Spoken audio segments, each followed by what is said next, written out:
Welcome to Hadley Presents. I'm your host, Ricky Enger, inviting you to sit back, relax, and enjoy a conversation with the experts. In this episode, Hadley staff join us to share the funnier side of vision loss. And our guests are Doug Walker, Tiffany Impofu, and Lisa Salinger. Welcome to the show, everybody. Yeah, it's great to be here. Yes, thank you. So elated to be here. Thanks. So glad to have you all. It is always a good time when Hadley staff can get together and share with each other and with you. And this promises to be no exception. We're going to have a fabulous time today and hope you do as well. So before we get into our stories, let's just take a quick minute to get everyone to say hello. So first off, we have Chief Innovation Officer Doug Walker. Give us a shout out. Hey, it's great to be here, Ricky. It's always fun doing these. Awesome. And we have the one, the only assistive technology learning expert, Tiffany Mpofu. Welcome. Hello, hello. Thanks, Ricky, for having me. Glad to have you. And also, we have a hybrid, for lack of a better term, access technology specialist and also sort of assistive technology learning expert. So, wearing multiple hats, Lisa Salinger. Welcome. Thank you. I'm still deciding exactly what I want to be when I grow up, I guess. Well, if you're anything like me, you have a while to decide. I'm not sure the growing up thing has quite happened yet, but maybe someday.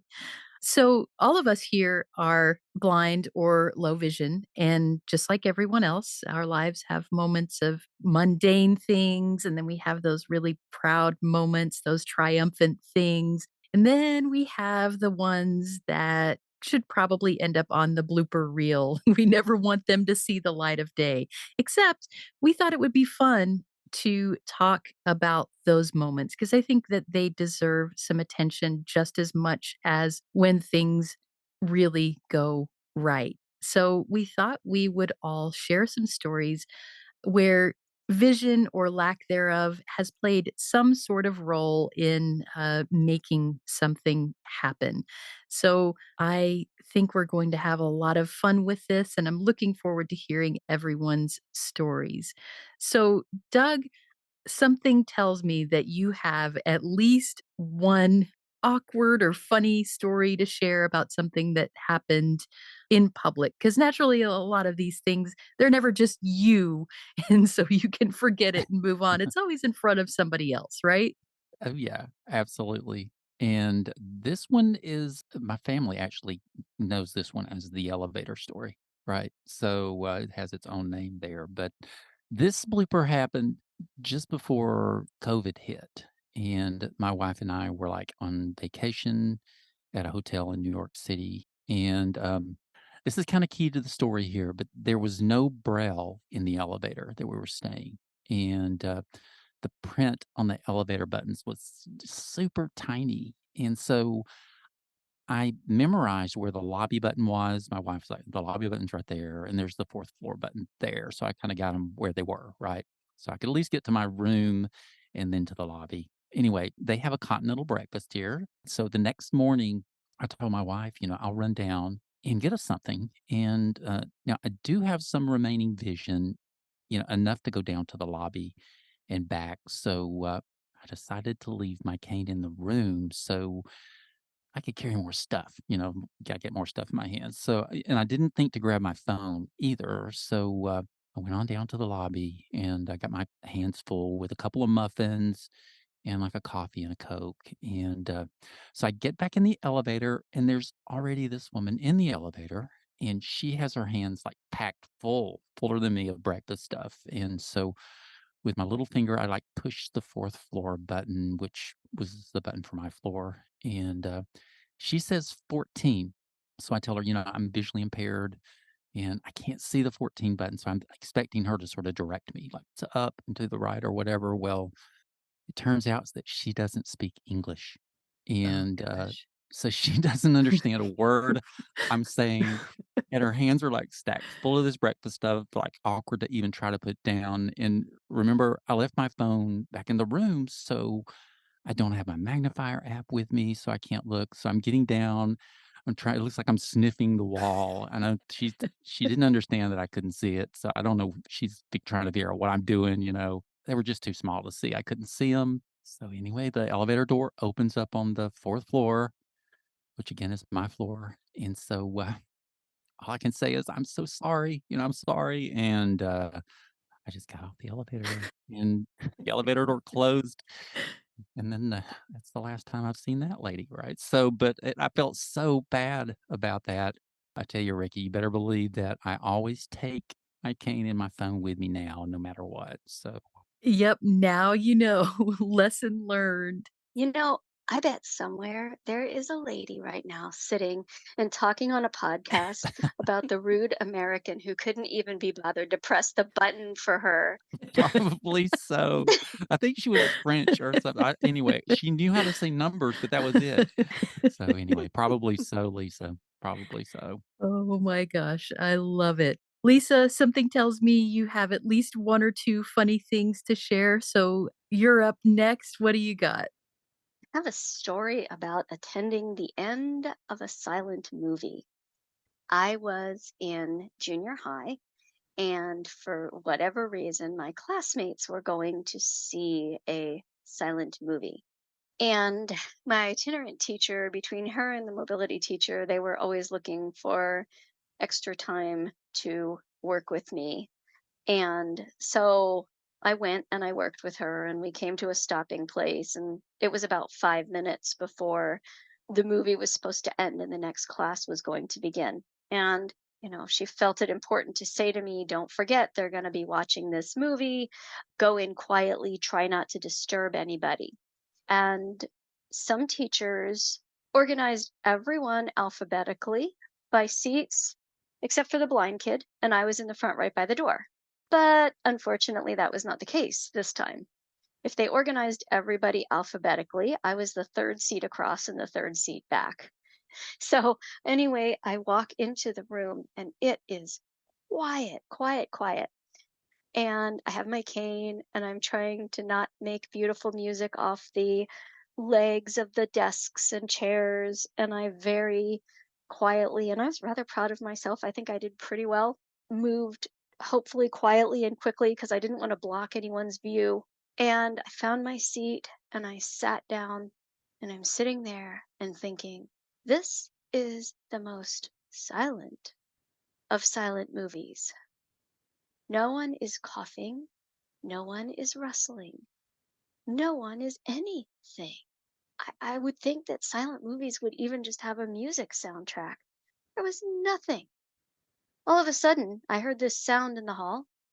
It was my classmates returning from the location where they had been to watch the silent movie. So all my caution and care was for nothing. The really nice thing was that I was the only one who knew of my little faux pas. So every time someone mentions silent movies, it kind of makes me laugh. That's great. It's always good when you're the only one who, realizes what happens. Oh Those my are goodness. few and far Yes. between, though, sadly. Usually, it's, again, some kind of public spectacle. Tiffany, do you have one where it was, definitely not just you that was kind of in on whatever happened? Oh my goodness. Yes. So this blooper happened at a grocery store. I have a little bit of a backstory.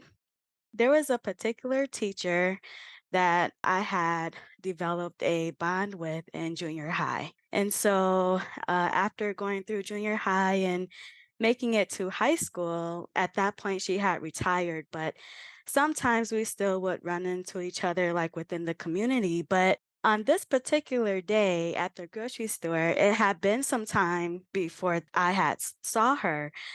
So I am doing some shopping and I'm making my way up towards the front of the store to go pay for my things. And then so I see this person at the front of the store and I'm like, oh, that's her. It's been so long since I've seen her. So I push my things to the side and I am like going full speed up towards the front of the store. And I grab this person and give them this big, huge hug. And I'm like, wait a minute, this is not her. But but the the lady, she also embraced me too, and she was like, "Oh, my name is such and such," and she was like, "Thank you so much for the hug. I'm sorry I'm not the person that you're looking for, but I was having a really bad day, so Oh, I'm still thank you for the hug." And at the end of it, I guess it was still a plus, but I'm like, "Oh my gosh." So next time I told myself, I'm just going to wait and make sure that it's the person instead of just going and j just giving hugs out, I guess I would Hugging yeah. random strangers. It turned out well, though. You really made somebody's Yeah. day. You probably wish the floor would open up and Yes. swallow you whole, though. Yes, it's like one of those moments where you just wish you could just melt right into the floor, like, "Oh my gosh." oh, wow. Aren't these always so much funnier though when they happen to somebody else and not to you? It's the Like, first. part of me is going, "Ooh," and part of me is going, "Oh, thank you, God, that Right, wasn't wasn't me." me. So I have one, and this happened. I was dating someone at the time, and we were going to go out and do a few things. But before we could run our errands, he had a martial arts class that he was taking. And so I was sitting in the waiting room while he took his class, and I hear the voice. And the voice is a thing that you might be familiar with if you are visibly like your vision is not perfect and it's evident. And the voice is this weird combination of a little bit condescending and annoyance, right? So, like, you're a problem to be solved. So I hear the voice and she's like, "Are you planning on joining us today?" Well, no, I have some logistics to work out. I really want to learn this martial art, but I don't wanna take up too much attention from the rest of the class, so I just have a few things to get figured out, and I'm really hoping I can do this. Okay.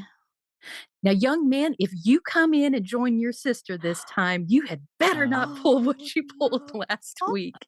She was talking to her Oh, kid. no. jeez. And here I am responding to this conversation thinking like, "Oh, well, she's talking to me," and no, not so much. She was annoyed with her child. Oh, the whole Oh, thing. oh. Oh. But now with the advent of Bluetooth in people's ears, we have lots of company That is true. That's true. because people don't know that other people are on the phone or whether they're talking to them. That's so true. Yeah, I guess everybody does that. They respond to something and think, "Maybe that was meant for me, but I can't really tell." So, That is so it's not funny. all about me, apparently. Lisa, do you have one where you were involved in a conversation of any kind? Long ago and far away, when dinosaurs roamed the earth and there were actual things called bookstores. And you could go in, you could buy paperback books, and they maybe had a tiny little shelf where you had a small collection of audios too. It was pretty cool. But I went in to buy a gift, and I went in with my guide dog, who the dog at the time was a large black lab. And I was waiting in line, and these teenagers off to my left were having a conversation. And one of them said to the other, "Good dog or bad dog?" And I'm thinking, that's rude. That's just rude. And I thought, but I'm going to be a decent human being and I'm going to educate. And at the same time, I'm thinking, okay, did my dog just sniff them or did he grab an entire soft pretzel out of someone's hand? You know, why are they saying this? And he had been kind of distracted that day. And so I looked at them and I said, "Oh no, good dog, bad day." And they looked at me and burst out laughing. And then I was really confused. Here they were looking at a display of books.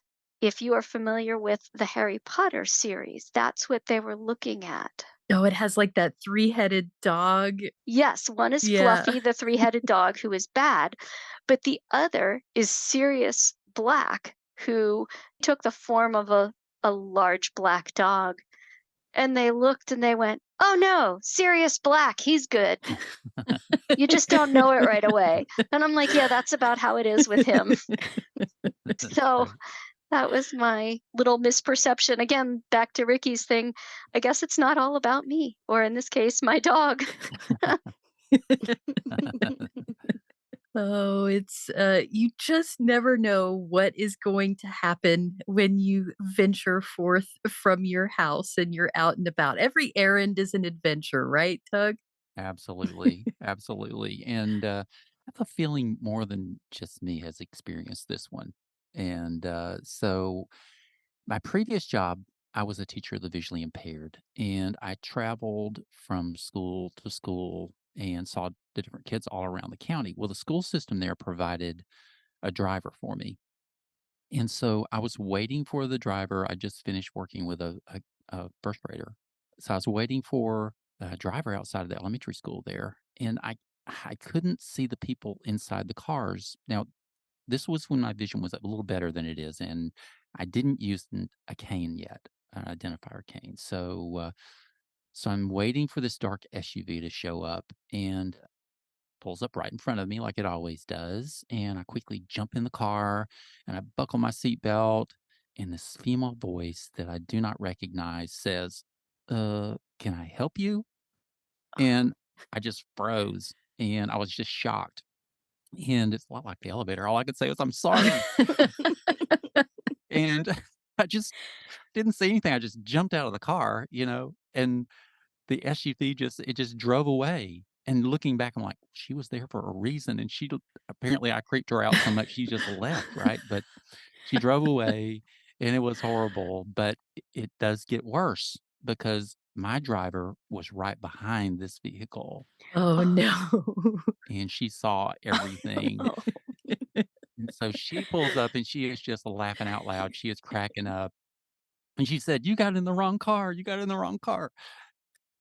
Of course, it was all over the school system the next day, and so, yeah, it took a long time to live that one down, but, hey, it one good thing happened, I started using identifier cane after that happened, so, I guess some good did come after that, right, or out of it. Well, there you go, and again, somewhere, somehow, there's a woman telling this story to her family, "This That's creepy right. man got in my car," and But I wanna tell you, yeah, later on, she did show back up at the elementary school because I went back to the elementary school the next day, and they were like, "This woman came in and did you get in the car with this woman?" You know? And they told her kind of filled her in on who I was and what was going on. So anyway, that there's not a lady I hope like the elevator lady that, is talking about me on a podcast right now, I guess. So At least your driver laughed and she didn't say the one word that everyone with low vision dreads hearing. Oh, no, mhm. that's the Oh. worst. Oh, It's like, "No, make fun of me. I'd that's right. rather that than your pity, thank Yeah, you." she was way beyond that. Yeah, I didn't hear the end of it for Yeah. a long time. I feel like we've talked about cars and bookstores. I feel like meals probably have the potential for some real embarrassment slash things that we can chuckle about later. Tiffany, do you have a story about a meal? I sure do. So one day, and this was in high school as well.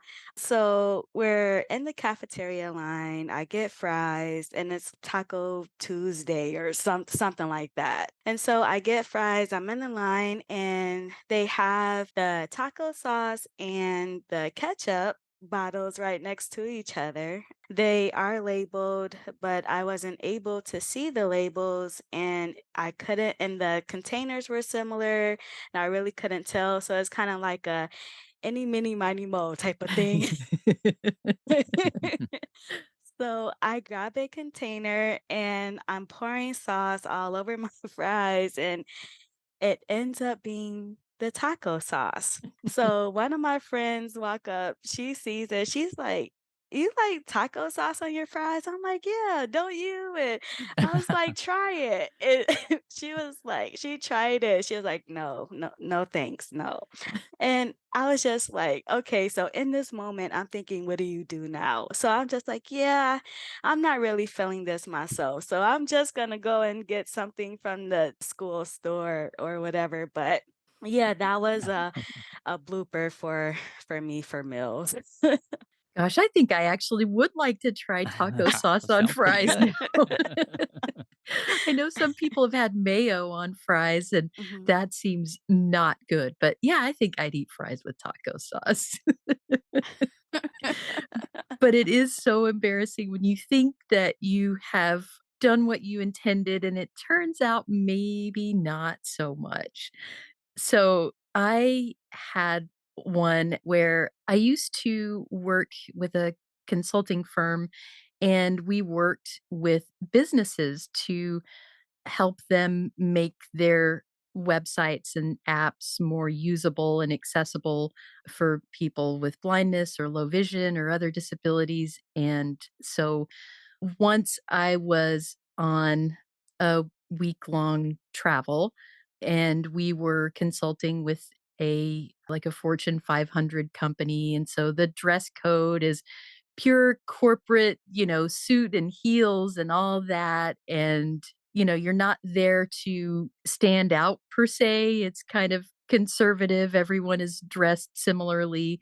So, I'm there for a week, and after the training each day, my colleague and I go back to the hotel, so we're pretty much on a first name basis with the hotel staff by now, and everything is really friendly and great. So I have a full day of presenting to this group of Fortune 500 employees, and they're learning a lot and all of that, and get back to the hotel, and my colleague and I walk in, and our friend at the hotel now says, "Oh, hey, such and such, and hey, Ricky, I love your outfit, the burgundy and the green." "Oh, thank you." Wait, what? Yeah. I just had this moment of, that is very likely a horrible combination, and regardless, it was not at all what I had intended to wear. So all day, I've been confidently making this fashion statement and being all edgy or whatever, and I had no idea. So I was like, Your own fashion trend. You're a Right. trendsetter, Ricky. There yes, you go. absolutely. At least you found out at the end of the day. If I found out at the beginning of the day, I would feel like I needed to stand up in front of the group and Explain and apologize for my insanity apologize. or something. Yeah. And I'll still never understand why the person at the hotel complimented me, maybe like, "You're really out on a limb, that's brave." That is a brave look. May have been what every the Fortune 500 company was Yes. saying too, right? Look how brave she is and how confident. Yeah. Yes. And maybe that's it. Maybe if we just approach things with enough confidence, then Amen. whatever we do is not so embarrassing after all. Absolutely, I agree, and I'm right there with you. I wore a navy blue heel and a black one. They're like the same shoe, but different colors. I had those on the same day, all day long. And you can have all the marking and Mhm. labeling systems. There's no fix for I'm in a Right. frantic hurry. Yeah, I walked around for most of the day with a leather Birkenstock on and a plastic one on the other foot, and I thought they were the Yes. same shoes. So, Well, it's like we said earlier, it's not always just us that this happens to, though. I've heard so many stories of people accidentally leaving their houses with their house slippers still on and going to work and only realizing it once they got there. "Oh, I'm still wearing my slippers." So, as much as we think that it's all about, if I didn't have low vision, if I weren't blind, then everything else would be perfect and I wouldn't make these kinds of things. No, not at all. I really think this is just part of the human condition. And if you're new to sight loss, you may have something like this happen, and you may have a good cry, and you may invite some of your nearest and dearest friends to a little pity party. But you know what? I think time really makes the best seasoning. And after too long, you'll be able to pull it out and say, "Oh, do you remember that really silly thing I did? I thought I was going to die of embarrassment, but I'm still here to tell the tale." And is that how you get through those moments yourself now, Lisa? Yeah. Absolutely. It's the what doesn't kill us makes us stronger, or, I go confidently in the wrong direction kind of philosophy. And what about you, Tiffany? What do you tell yourself just to kind of get past some of those moments so that you don't dwell on it? Instead, you're able to smile about it. Yeah, I kinda just chuckle in the moment, to myself and, like, I'm just like, "Girl, keep swimming. You got this." Like, Just keep swimming. just keep swimming. Yeah. What about you, Doug?